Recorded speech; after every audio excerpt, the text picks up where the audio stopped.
Here are 3 bad money habits that are keeping you poor. And in this video, I'm going to share with you guys step by step some of the 3 main bad money habits that are keeping you poor, but most importantly, some of the tips that you can use to be able to break free from that. And having said all that, my name is Nick. I'm an IT engineer by profession, but I'm very passionate about finances.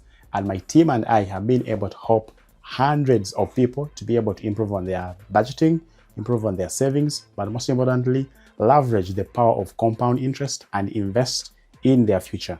And having said all that, let's go straight into the video. Our bad money habit number 1 is paying yourself last. In each and everything that you do, regardless whether it's finance or not, you should always make sure that you consider yourself first and then others next. But when it comes to our finances, which is one of the very important pertinent issue, most of us, we tend to pay ourselves last. If you're renting, you pay your landlord first, right? If you have a mortgage, pretty much you do the same. If you have a car note, name it. All the bills can be checked off of the list. But you know who pretty much doesn't get a pay? It's you. So it's very important for us to break free from this bad money habit.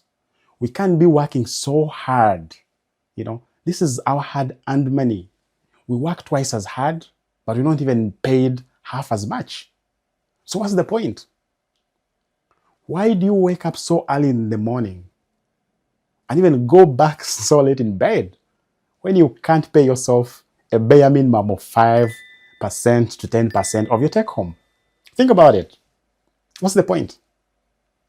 So it's very important that in each and everything that we do, we should be able to pay ourselves first.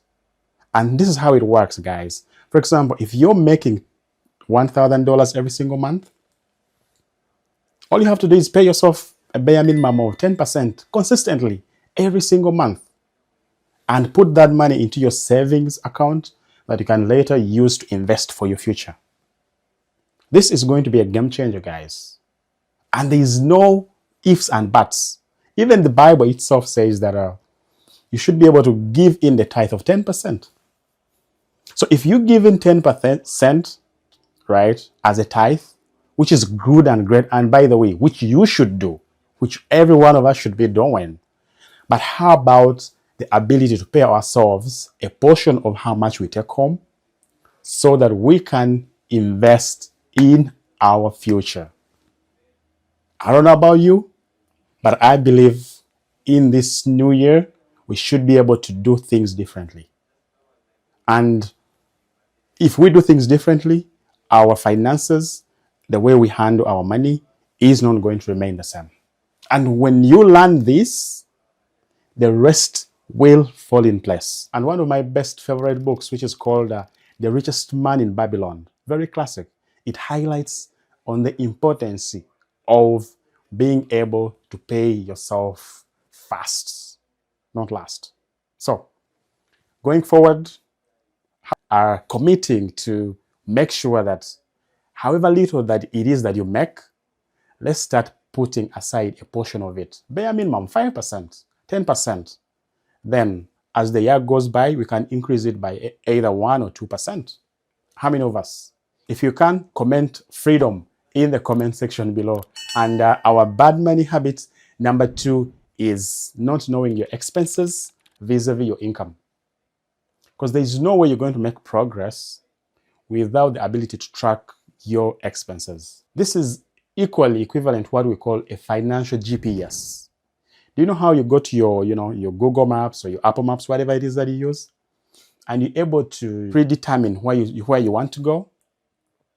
In that scenario, because you choose that, hey, this is where I'm at, and this is where I have to go.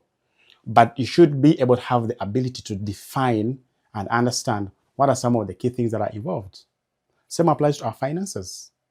There is no way we can walk towards wealth, towards being financially free, towards being or even getting that freedom without balancing our books, without doing that inventory, which is very key and very important.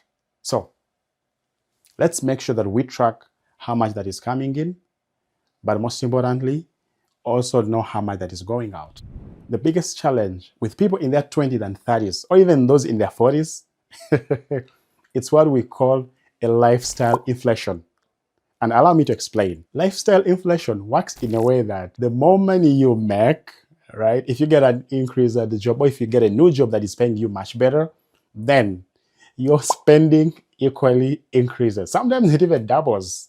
And that's why we have doctors, we have engineers, we have nurses who are making way so much, but they are still struggling financially. One of the interesting things about the middle class and people who are not financially savvy is that when it comes to the payday, it's what we call our transfer day. You make money from your job or your business, but guess what? As it comes in, you push it back to someone else. You push it to your landlord, your mortgage company, your car company, whatever it is that is taking your money. And tell me then, how are you going to build wealth if you can't do the bare minimums? This is finances 101. So in each and everything that we do, we ought to, number one, make sure that we're paying ourselves first. Number two, we are knowing our expenses. But also, let's not forget to inflate our lifestyle as our earnings increase. Our last and my favorite is taking way too long to invest. The only way we can be financially free is to learn and understand the concept of investing. And investing is as simple as your ability to make sure that you earn passive income. So active income is good and great. And actually, that is your fundamental wealth building block that you should leverage. But when you have that in place and the ability to pay yourself fast, save some money, the other important goal is not to wait for so long to invest. You should be able to invest right away. Do you know why? Because the best time to invest was yesterday, and the next best time is today. So in each and everything that you do, make sure that you invest your money to be able to start earning passive income as soon as possible. And having said all that, if you found value in this video, making sure you share it with a friend or a family, and see you guys in my next video. Peace out.